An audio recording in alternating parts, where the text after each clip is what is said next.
ஐயா, உங்ககிட்ட ரேபிட்டோவுக்கு பணம் இல்லை, தேர்தல் வந்துன்னா நிறைய பணம் செலவாகு, உங்களுக்கு எங்கிருந்து ஐயா பணமெல்லாம் வரும்? சொல்லுகிறேன் தம்பி, எங்களுக்கு கட்சிக்கு ஒரு கௌரவ தலைவர் ஒருவர் இருக்கிறார். அவர் இங்கு இல்லை, கைலாசா நாட்டிலே ஒரு பெரும் படையுடன் இருக்கிறார், பெரும் பணபலத்தோடு இருக்கிறார்.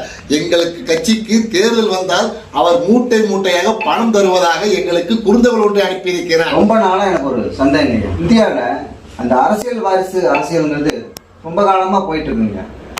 இதை நீங்க ஆதரிக்கிறீங்களா வெறுக்கிறீங்களா? வாரிசு அரசியல் இருப்பதை நான் நிச்சயமாக ஆதரிக்கிறேன் தம்பி. ஐயா, ஆதரிக்கிறீங்களா? ஒன்றும் புரியலீங்களே தம்பி.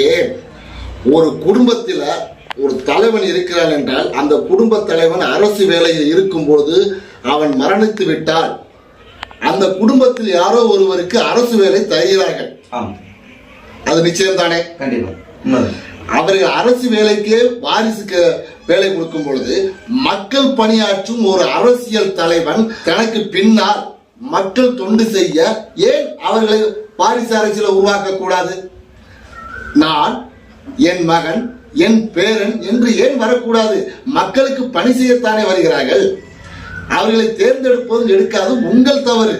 அந்த தவறை நீங்கள் செய்துவிட்டு ஏன் வாரிசு அரசியலை பிதற்றுகிறீர்கள்? இதை சொன்னால் பிதற்றுகிறான் என்று சொல்கிறீர்கள். உங்கள் கேள்விக்கு விடை கிடைத்ததா? கண்டிப்பாங்க. தெளிவாக கிடைத்ததா?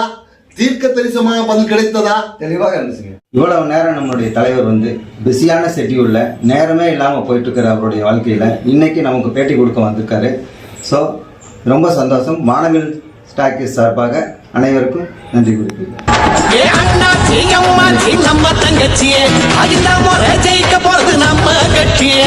அது ஓட்டு கேட்டா ஓட விடுவோம். இங்கே நமக்கு நம்ம ராஜாவுக்கு காட்டிய